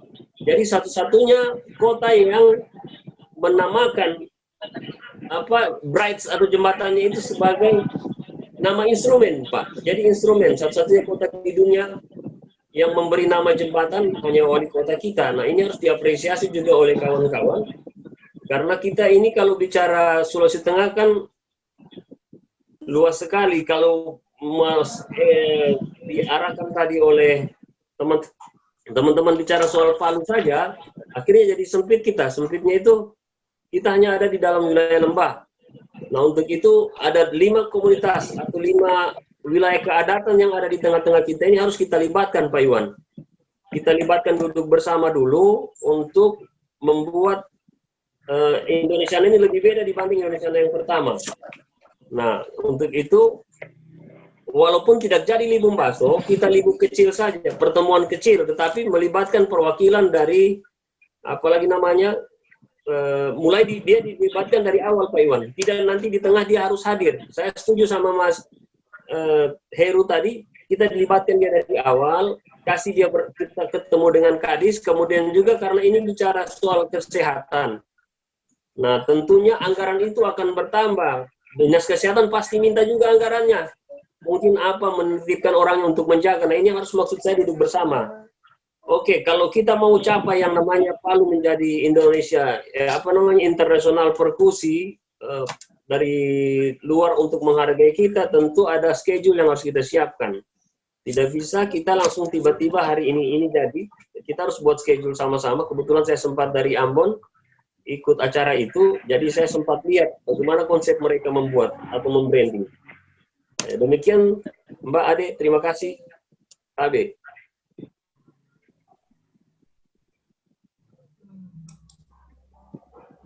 Baik, terima kasih Mas Hidayat. Mungkin ada dari Dinas yang ingin menambahkan? Pak Safrudin, mungkin? Silakan. Terima kasih Mbak Ade. Assalamualaikum warahmatullahi wabarakatuh. Menyambut dari pernyataan dari teman-teman dari DKP, kami dari dinas tentunya sangat menerima jika diadakan nanti pertemuan ada di dinas. Namun di sini juga ada keterlibatan juga dinas pariwisata. Kebetulan ada kepala bidang kalau tidak salah promosi yang lagi menyetir mungkin ini. Jadi mungkin ada juga kita akan duduk bersama nanti di sini membicarakan tentang kegiatan-kegiatan Indonesiana yang ada di Kota Palu, khususnya Palu Salon de Percussion. Semoga ini nanti seperti harapan kita bahwa Palu jadi rumah produksi perkusi nasional, semoga bisa terwujud. Itu saja barangkali tambahan dari saya. Kalau masalah anggaran, saya kira dari Pak Kepala Dinas sudah sampaikan tadi, dan perlu kita juga sampaikan juga bahwa wali kota kita mungkin saat ini sangat respon dengan kegiatan-kegiatan semacam ini. Bahkan saya dengar dari Pak Smith tadi bahwa kan kedepannya akan nanti ada jembatan 5. Itu sangat kita sambut gembira, semoga bisa terwujud sesuai harapan dari seluruh masyarakat Kota Palu. Seperti itu saja tambahan dari saya. Terima kasih. Assalamualaikum. Baik, terima kasih. Silakan. Ada lagi yang ingin menambahkan? Terima kasih Pak Safrudin. Baik, terima kasih Pak Safrudin. Saya pikir memang menarik ya, ada kerjasama juga dengan Dinas Pariwisata seperti itu. Jadi Dinas Pariwisata mungkin juga nanti bisa urun rembuk lah sumber dayanya untuk pelaksanaan Palu Salonde ini. Bahkan mungkin juga dari dinas-dinas lainnya Pak. Jadi saya tidak tahu sebagai contoh seperti yang tadi dikatakan oleh Smith, misalnya di mana di Ambon itu kan ada soal penanaman bambu gitu ya. Nah mungkin apakah mungkin bisa bekerja sama juga dengan dinas dinas yang terkait itu untuk penanaman pohon-pohon yang bisa menjadi bahan baku gimba nantinya atau lalove seperti itu. Jadi memang kerjasama dengan dinas itu sangat penting. Jadi kan nanti bisa kita petakan, oke, dinas pariwisata hubungannya untuk soal ini, mungkin dinas nama kehutanan atau perkebunan atau apa untuk soal penanaman pohon untuk gimba. Terus kemudian dinas kesehatan jelas untuk protap. Jadi semakin banyak dinas-dinas yang dilibatkan itu akan semakin baik, seperti itu. Itu sih. Jadi kemudian dari dinas pariwisata itu boleh. Saya sedikit tambahan, Mbak Ade. Ya. Mbak Ade, saya sedikit tambahan. Silakan Pak Safrudin. Iya, terkait masalah yang disampaikan oleh Smith tadi, itu masalah ekosistem. Memang kemarin saya bincang-bincang bersama Maestro itulah yang kemudian merupakan satu tantangan juga disampaikan oleh Kang Gilang sama Kang Indoswanda, adalah bagaimana kemudian di Palu itu melakukan yang namanya disampaikan oleh Smith tadi terkait masalah yang dilakukan oleh teman-teman yang di Ambon atau di mana tadi. Memang salah satu cara yang harus dilakukan adalah bagaimana kemudian Palu itu terus menggiatkan untuk namanya penanaman pohon dan kemudian bambu. Nah, karena memang itu kesulitan dari awal yang kemudian tawaran disampaikan kepada saya. Nah, memang jawaban saya kemarin kepada Kang Indo sama Kang Gilang adalah salah satunya masalah ekosistem, seperti yang disampaikan oleh Smith tadi. Dan memang pemerintah Kota Palu melalui DLH sekarang memang lagi gencar-gencarnya melakukan, sekarang ini yang sudah dilakukan oleh Pak Wali adalah bagaimana kemudian di seluruh bantaran sungai yang ada di Kota Palu itu kemudian bisa ditanami pohon bambu. Nah, berarti salah satu daya dukung dari pemerintah Kota Palu itu sudah memberikan gambaran kepada kita bahwa memang pada dasarnya Pak Wali Kota ini sejauh mungkin sudah berpikir terkait masalah apa-apa yang kemudian yang akan bisa menjadi perkembangan Kota Palu ke depan ini seperti apa. Dan itulah yang kemudian yang menjadi juga pelajaran bagi kami teman-teman di Dewan Kesenian, dengan melihat visi misi yang sudah dilakukan oleh Pak Wali Kota sekarang itu, berarti salah satu kemungkinan yang memang sesuai apa yang kita inginkan itu memang itu sudah ada di pikiran Pak Wali, karena memang selama ini Pak Wali Kota itu memang 7 tahun di Balitbanda, dan memang beliau ini sudah meneliti kemudian Palu itu dikembangkan dari sisi ini. Makanya visi misi beliau itu Palu kota jasa, berbudaya dan beradat, nanas iman dan takwa. Nah, dari situ mungkin gambaran kita sudah bisa kita menangkap bahwa daya pikir Pak Wali itu memang sudah menuju ke depan. Dan memang pantaslah kemudian Pak Wali selama ini menggadang-gadangkan bahwa Palu itu adalah pantas disebut mutiara di Khatulistiwa. Nah, beranjak dari situ memang itu sudah memberikan satu cambuk bagi kita teman-teman pekerja seni, bahwasanya memang ke depan itu apa yang menjadi branding Pak Wali ke depan untuk mengangkat Kota Palu berarti itu sudah nampak. Tinggal bagaimana kita mengimplementasikan apa yang sudah dicanangkan Pak Wali Kota ke depan terkait untuk perkembangan Kota Palu ke depan seperti apa. Nah, juga ada mungkin juga yang ingin saya sampaikan kepada teman-teman dinas, ya mungkin secepat mungkin ini dilakukan. Jangan hanya selesai di sini terus kita, karena kemarin tawaran saya itu di pertemuan kedua kemarin saya sudah melakukan penyampaian kepada teman-teman dinas, tolong difasilitasi memang kami secepatnya untuk melakukan pertemuan. Karena ini kan ada sesi 4 lagi, berarti di sesi 4 nanti kita sudah harus memberikan gambaran secara detail terkait apa-apa konsep kita ke depan, yang sudah melalui revisi terkait masalah proposal yang sudah kami ajukan di tahun 2019. Nah, kira-kira hal semacam itu juga, dan juga saya sarankan agar secepatnya Dinas Pendidikan melalui bidang kebudayaan itu melakukan koordinasi dengan Dinas Pariwisata, karena keterkaitan antara dua dinas ini dalam melakukan festival itu sangat mempunyai keterkaitan yang sangat erat, ya, karena di kebudayaan adalah pemasak, yang kemudian Dinas Pariwisata adalah kemudian penjual.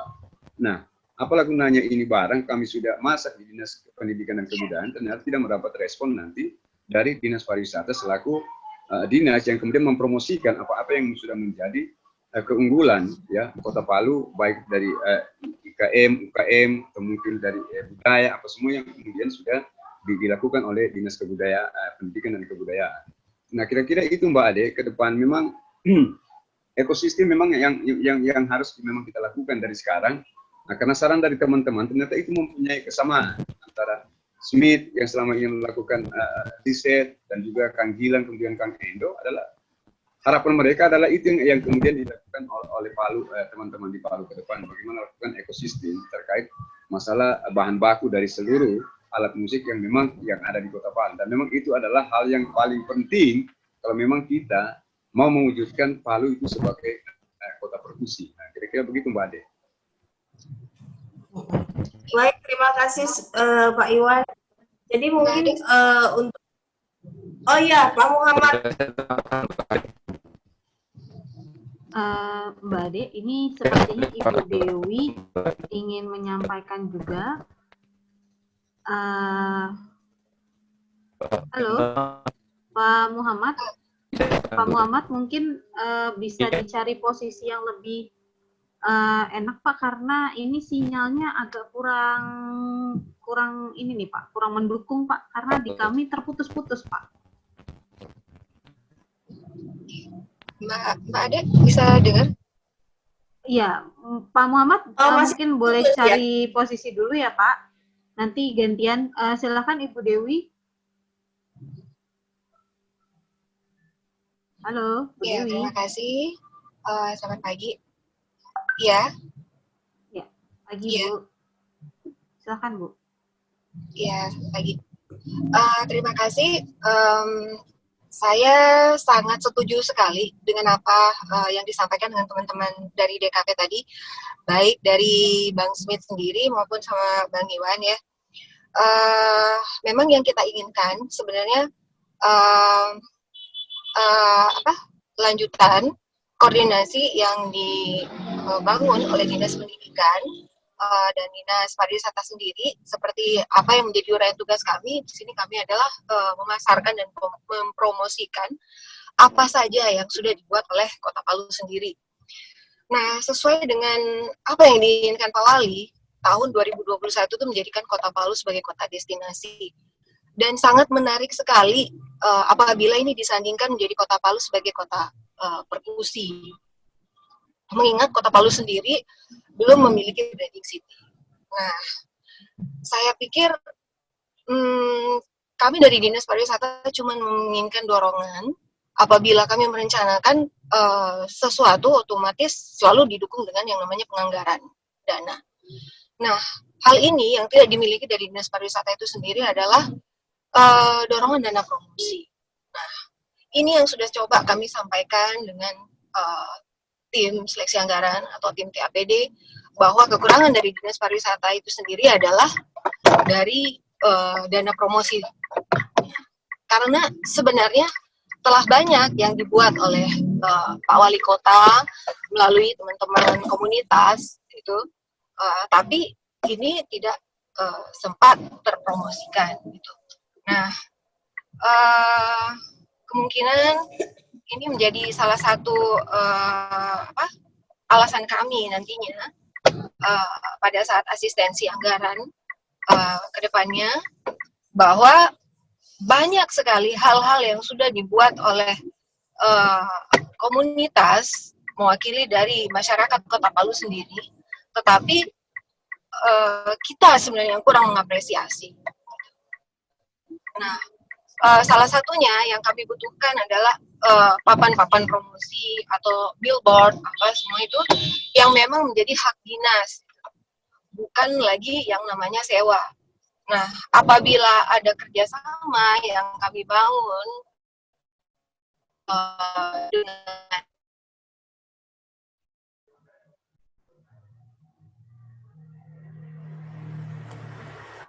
Ibu Dewi, halo. Suaranya terputus.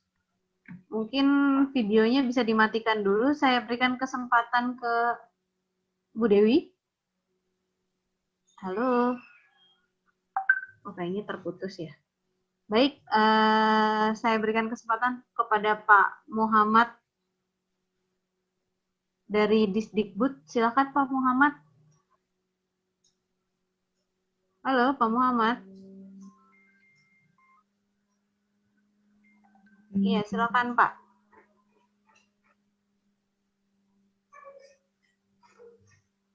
Pak di-unmute dulu, Pak.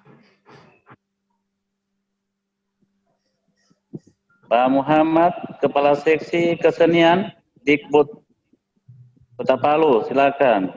Silakan Bapak di-unmute dulu, Pak.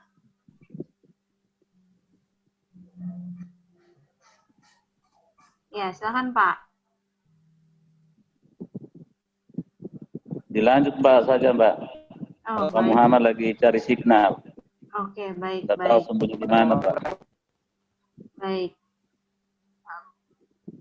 Ini gimana Mbak Ade? Silakan Mbak Ade, Mbak Anti sama Mas Heru tadi apa yang disampaikan oleh Ibu Dewi sempat terputus, mungkin ada tanggapan dulu. Ya, kalau saya pikir dukungan dari Dinas Pariwisata itu sangat penting ya.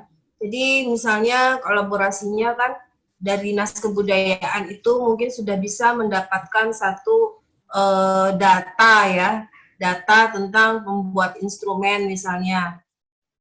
Ya kan, nah data-data itulah kemudian bisa diberikan bagaimana pembuat-pembuat instrumen itu bisa didukung gitu, karena ini kan bukan hanya pariwisata tapi Kemenparkraf ya, di situ ada craft di situ gitu. Jadi ya saya berharap sih dukungan-dukungan itu bisa dapat dari pariwisata. Jadi bukan hanya soal promosi itu juga penting, tapi juga dukungan terhadap yang pembuat ini loh, instrumen-instrumen itu bukan hanya gimbal, lalove dan tapi juga lalove dan lain-lain. Seperti itu. Terus itu sebenarnya harusnya dari Kemenparkraf gitu, dukungan seperti itu. Terus kemudian untuk soal soal Palu sebagai kota perkusi, saya pikir ya tinggal memang ada satu diskusi ya nanti di dialog gitu di dalam festival ini, mungkin juga sebuah dokumen di mana bisa memperlihatkan Gimba sebagai tradisi yang sudah cukup tua ya di Palu. Terus kemudian bisa menggambarkan kondisi hari ini, peta komunitasnya bagaimana gitu ya, betapa banyak sanggar-sanggar gitu ya. Karena sanggar-sanggar ini bukan hanya sanggar Gimba, tapi sanggar-sanggar yang lainnya pun teater atau apa itu juga menggunakan Gimba. Jadi itu bisa masuk juga dalam peta komunitas perkusi. Kemudian juga pemetaan produksi, ada berapa yang penghasil ininya, terus kemudian bahan bakunya bagaimana. Terus kemudian bisa memperlihatkan proses regenerasi. Jadi apa yang sudah dilakukan oleh Kota Palu itu kan juga sudah banyak ya. Jadi regenerasi ke sekolah-sekolah sehingga Kota Palu ini anak-anak sekolah pelajar itu ya banyak yang sudah bisa main Gimba, bahkan sudah terbukti melalui festival-festival yang diadakan melalui Salonde maupun Nomoni gitu kan, mereka tampil dan itu banyak, itu jumlahnya itu banyak. Jadi proses regenerasi ini sudah terjadi. Terus kemudian perencanaan ke depannya bagaimana. Jadi dokumen ini penting gitu. Kemudian itu yang bisa mengukuhkan Palu memang sangat-sangat penting untuk menjadi kota perkusi nasional. Karena mungkin di seluruh Indonesia perkusi itu ada, ya. Tapi belum tentu misalnya regenerasi itu terjadi seperti itu. Biasanya ya hanya seniman-seniman tertentu saja ya yang bisa memainkan alat-alat musik ini. Tapi kalau di Palu ini kan pelajar gitu ya, sudah bisa melakukannya melalui mungkin selama 5 tahun ini melalui pengajaran-pengajaran dari Dewan Kesenian Palu. Jadi dokumen itu sangat penting untuk disusun, kemudian dilemparkan ke luar, didiskusikan. Nah, saya membayangkan ada dialog dengan orang-orang ini, orang-orang luar ini, ya, yang menguatkan ya, seperti siapa lagi, ya Endo, gitu, atau mungkin orang-orang dari itu sendiri tentang warisan kebudayaan itu dari pihak Tikut sendiri. Jadi langkah-langkah inilah yang perlu kita lakukan untuk mengukuhkan Palu sebagai kota perkusi Nusantara atau nantinya secara internasional. Begitu. Jadi memang ininya secara faktanya itu sudah banyak, tapi itu memang harus disusun menjadi sebuah dokumen. Begitu saja sih tanggapan saya. Karena kebijakan pemerintahnya juga sudah mendukung itu kan. Selama ini DLH misalnya yang dikatakan bagaimana ada kebijakan sungai, tanaman bambu seperti itu. Kebijakan-kebijakannya sebenarnya harus dilihat dalam dokumen. Begitu. Tinggal disusun. Baik, terima kasih. Baik, terima kasih Mbak Ade untuk tanggapannya. Mungkin dari Mbak Anti atau Mas Heru, silakan. Halo Mbak Egar, dari saya enggak, saya pikir sudah cukup jelas. Terima kasih. Oke, baik. Dari Mbak Anti? Saya pikir sepertinya progres di Kota Palu itu kan cukup cukup baik ya, dan memang diskusi. Halo. Iya. Sebentar ya Pak Muhammad. Ini saya berikan kesempatan ke Mbak Anti dulu. Silakan Mbak Anti. Silakan Pak Muhammad. Silakan Pak Muhammad. Nanti saya mungkin terakhir. Oke, silakan Pak Muhammad. Ya, terima kasih banyak. Assalamualaikum warahmatullahi wabarakatuh. Waalaikumsalam warahmatullahi wabarakatuh. Iya. Apa yang disampaikan tadi dari terkait dengan disampaikan oleh Dinas Pariwisata, kemarin saya sudah beberapa kali komunikasi dengan Dinas Pariwisata maupun UMKM persoalan di Palu Salonde. Kemudian ada beberapa hal-hal yang saya bisa ambil, yaitu pertama, saat ini kami dinas sementara untuk persiapan penyusunan program atau proposal bersama Dewan Kesenian Kota, sementara membuat SK tim kerja yang nantinya akan melibatkan beberapa dinas terkait. Nah, hal ini apa yang disampaikan oleh Ketua Dewan Kesenian Kota tadi ada benarnya. Kami sudah lakukan komunikasi juga dengan Dewan Kesenian Kota maupun 3 instansi terkait untuk kegiatan Palu Salonde. Kebetulan juga pada saat 2020 saya ketemu Mas Heru di Jakarta pada Rakornas di Februari. Saya mendampingi Pak Kadis dan Kepala Bidang Kebudayaan. Harusnya saat ini Kepala Bidang kami harus hadir dalam kegiatan ini, namun mungkin ada kesibukan atau acara lain, beliau tidak sempat hadir. Jadi apa yang disampaikan Pak Herman itu ada benarnya, yaitu melibatkan berapa, tetapi ada berapa komunitas yang harus dilibatkan, tetapi yang saya garis bawahi dalam tim kerja ini sudah terlibat berapa komunitas yang terkait dalam tim kerja untuk persiapan Palu Salonde. Itu saja barangkali yang bisa sampaikan Mbak Ade. Terima kasih. Assalamualaikum warahmatullahi wabarakatuh. Terima kasih Pak Muhammad. Tim kerjanya oleh DKP atau Pak? Halo, Mbak, boleh saya tambahkan sedikit? Oh iya, silakan Pak Eko. Silakan. Iya, sedikit dengan Mbak Ade tadi tentang keterlibatan perwakilan sanggar atau komunitas.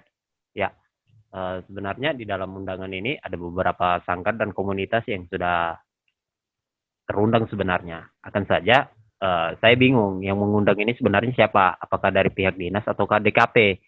Sedangkan beberapa keterwakilan teman-teman sanggar atau komunitas, beberapa itu yang saya bagikan undangan katanya mereka tidak pernah terkonfirmasi untuk dalam kegiatan ini. Nah, ini yang sebenarnya kami dari komunitas atau sanggar ini kami bingung apakah ini barang sebenarnya untuk kami komunitas dan sanggar ini menjadi acuan kami untuk tetap semangat bersama dengan DKP. Kami maksudnya wadah kami untuk penyampaian itu melalui DKP. Kami semangat, tapi terkadang kami bingung apakah di DKP sudah penyampaian ke dinas ataukah memang dari pihak dinas. Ya, saya tidak menyudutkan satu dinas atau apa ini. Hanya saja ini sistem birokrasinya sedikit rumit antara kami yang di lapangan dengan bagian yang pengurusan administrasi, karena kami kan tidak mengetahui ini penganggarannya dari mana ataukah siapa-siapa yang akan dibentuk bagaimana. Kami hanya mengetahui ini informasi semua melalui DKP. Alhamdulillah DKP kami ada tuaka-tuaka kami di situ. Ada Pak Ketua, Pak Iwan, ada Tuaka Smith, ada Tuaka Rino dan tuaka-tuaka yang lain. Di situ adalah sebagai keterwakilan kami dari komunitas dan sanggar. Penyampaian ini alhamdulillah kami sudah tersampaikan. Hanya saja ya ini pada saat kegiatan seperti ini kami tidak mengetahui ini undangan dari mana, dan saya berharap sekali ini dari sesi pertama, sesi kedua, dan ini sesi ketiga, kami sebenarnya ini menunggu. Dan semoga yang Pak Safrudin bilang tadi akan mengundang ini dalam tindak lanjut kita mengadakan pertemuan atau rapat, ya semoga ini ditindaklanjuti. Supaya kami juga maksudnya begini, ini bukan hanya sebagai jadi diskusi atau menjadi sebuah topik acuan agar kita betul-betul berpikir ini event menarik, tapi tindak lanjutnya yang dibutuhkan adalah seperti ya tindak lanjutnya pertemuan atau apa, supaya ini bukan hanya habis di diskusi ini saja, tindak lanjutnya. Jadi dimohon ini tindak lanjutnya seperti apa gitu. Karena kalau dari DKP, alhamdulillah keterwakilan yang ada di DKP, penyampaian dari kami komunitas sanggar semua diakomodir oleh DKP, itu penyampaiannya ke dinas, berarti maksudnya ini sistem birokrasi yang mungkin terputus miskomunikasi kami. Ya, sekian, terima kasih. Ya, izin Mbak Ade, saya tanggapi sedikit. Silakan. Ya, makasih Eko, Kosardi. Ya, memang sebenarnya kami Lembaga Dewan Kesenian ini selama ini sudah melakukan mediasi dengan teman-teman sanggar yang kemudian, nah besar memang harapan kami karena memang kami sudah merekomendasi ada beberapa komunitas maupun sanggar yang harus terlibat di kegiatan ini.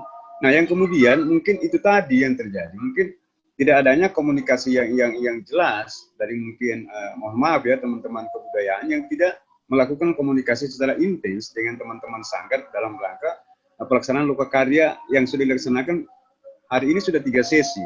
Nah, karena kami setahu kami kemarin merekomendasikan itu jelas, kontak personnya jelas, kemudian alamat sanggar dan komunitas itu jelas.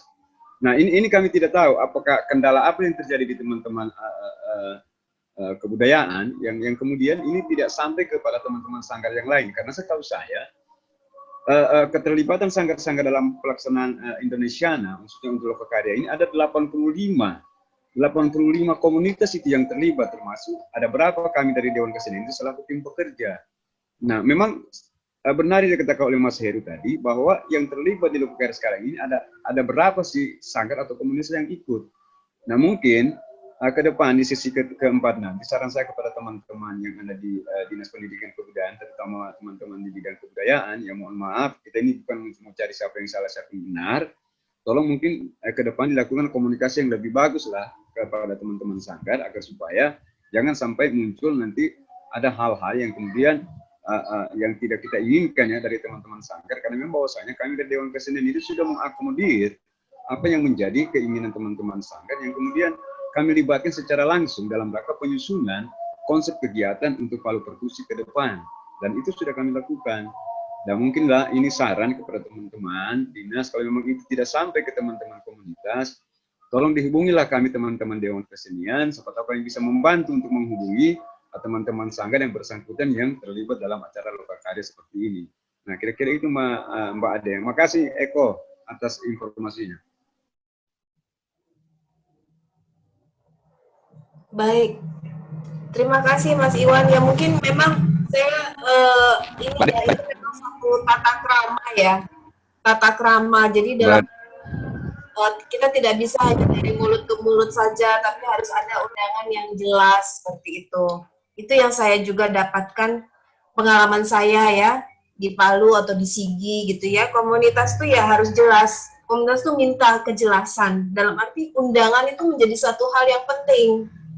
Seperti itu. Jadi nggak bisa hanya sekedar ayo datang yuk ke sini, nggak bisa gitu loh. Kalau bisa ya memang ada undangannya. Itu yang saya lihat di selama kegiatan di tahun 2018 di Palu maupun di Sigi. Begitu. Jadi kedepannya mohon aja dari dinas ya Pak ya, Pak Safruddin ya. Gitu. Baik, terima kasih Mbak Ade.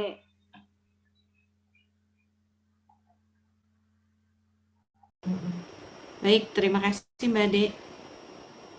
Mbak Anti tadi mungkin mau menambahkan, saya persilakan Mbak Anti. Ya Pak Muhammad.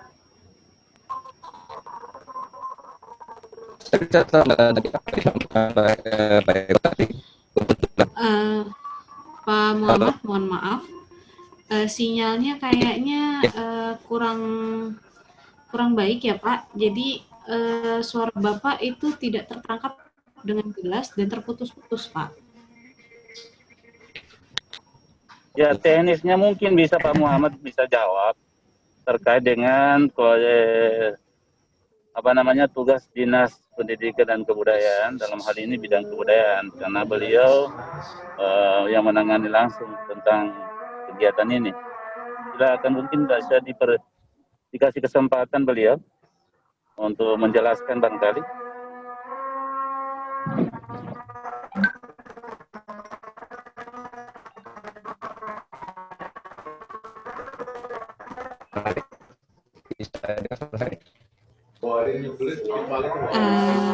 Pak Muhammad mungkin bisa menyampaikannya ke videonya untuk dimatikan terlebih dahulu sehingga sinyalnya mungkin bisa lebih baik kalau videonya dimatikan gitu Bapak.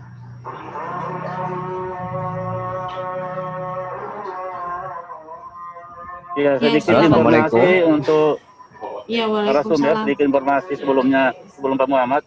Kita mungkin ada 10 menit lagi untuk salat zuhur dan informasi. Iya. Terima kasih. Iya, baik, Pak. Baik. Baik, Pak Muhammad, silakan tapi singkat saja ya Pak, karena setelah ini Mbak Anti ingin menyampaikan juga tadi tanggapannya. Silakan Pak Muhammad. Iya. Iya, makasih. Kebetulan saya jadi penanggung jawab ini untuk dinas masalah lokakarya ini. Terlebih dahulu saya sampaikan pada sanggar-sanggar bahwa pernah ini pendataan ini bukan hanya melalui lisan, tetapi saya kunjungi sendiri sebanyak 85 komunitas. Nah, di sini saya mintakan jangan ada yang mengganti kartu atau merubah. Nah, pada saat saya komunikasi di sanggar-sanggar ternyata terputus, tidak bisa nyambung ke komunitas. Dan saya buat grup BBM, sehingga nama dan nomor itu saya masukkan di grup BBM untuk lokakarya, termasuk grup BBM yang ada pada ketua belajar bersama Mesro itu 2 hari sebelumnya atau sehari sebelumnya saya hubungi semua peserta. Demikian ini Mbak Ade, sehingga mungkin ini diskomunikasi saja ini sehingga tidak tersambung ke komunitas-komunitas. Yang kedua, sanggar-sanggar sesuai data yang kami ini belum banyak yang memiliki sekretariat, sehingga kami masih bingung mencari di mana tempat-tempat sanggar, sehingga kami hanya melakukan komunikasi dengan Dewan Kesenian Kota selaku forum yang membidangi semua komunitas. Demikian Mbak Ade. Baik, terima kasih Pak Muhammad. Baik, terima kasih Pak Muhammad. Silahkan Mbak Anti tadi sempat terputus ingin menyampaikan tanggapannya. Silahkan Mbak Anti. Mungkin ini terakhir kali dari saya Mbak, karena juga mengingat waktu untuk sholat ya. Betul, Ya, betul sekali. betul. Kalau dari saya sih, yang pertama karena saya juga baru masuk ya di lokakarya ketiga ini, tapi saya melihat ada progres-progres yang cukup baik gitu ya. Kemudian karena diskusi ini juga berlangsung sangat produktif. Memang ada beberapa kendala, salah satunya adalah bagaimana keterhubungan kemudian komunitas-komunitas dengan teman-teman di DKP dan dinas. Saya pikir itu juga bukan permasalahan yang harus tidak ada jalan keluarnya gitu. Jalan keluar sebelum lokakarya keempat itu harapannya bisa teratasi gitu. Nah, untuk saya sih mungkin untuk lokakarya keempat nanti kami tinggal menunggu dari teman-teman daerah ini untuk membuat paparan atau mempresentasikan yang tadi seperti saya sampaikan tentang lini masa produksinya. Karena kapan ya ini akan dilaksanakan di tahun 2021 ya? Bulan apa ya? Kali ini bulan apa dalam perencanaannya?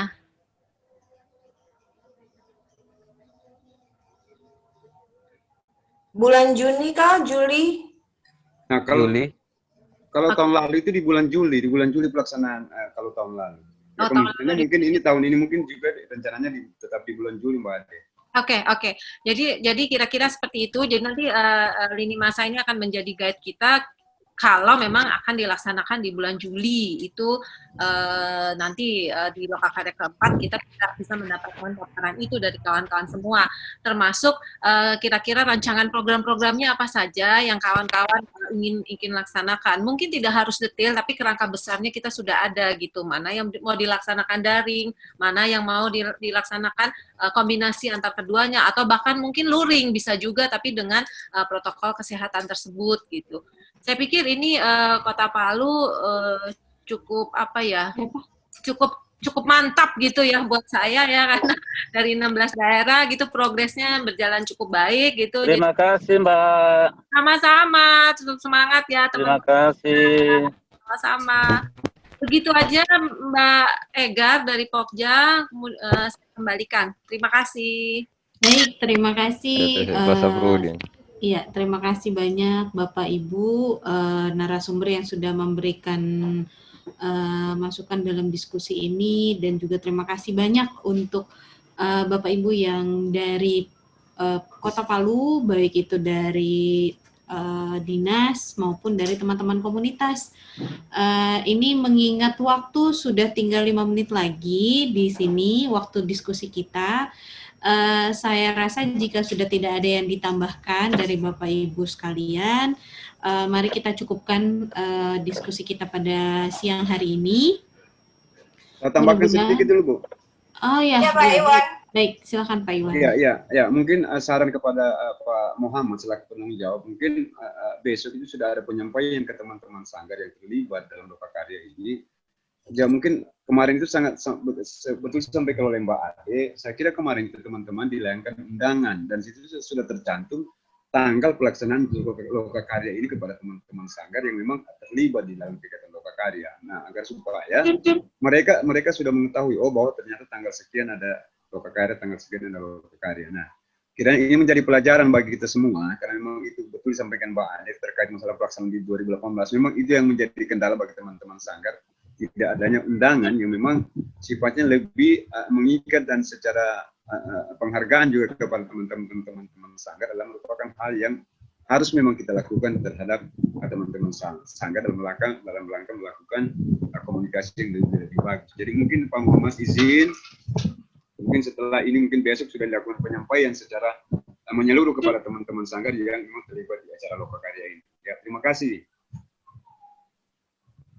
Baik, terima kasih. Saya mau menambahkan, jadi jangan lupa setelah sesi ini, sebelum sesi 4, saya berharap semoga di sana di Palu ada pertemuan ya untuk melakukan revisi terhadap proposal ini ya, yang tadi dikatakan apakah bagaimana plan A, bagaimana plan B, ya semacam itu ya, revisi terhadap proposal dan gambaran tim kerja. Dan tim kerja ini ya kalau bisa memang memang dirancang bersama oleh komunitas. Siap, Mbak Ade.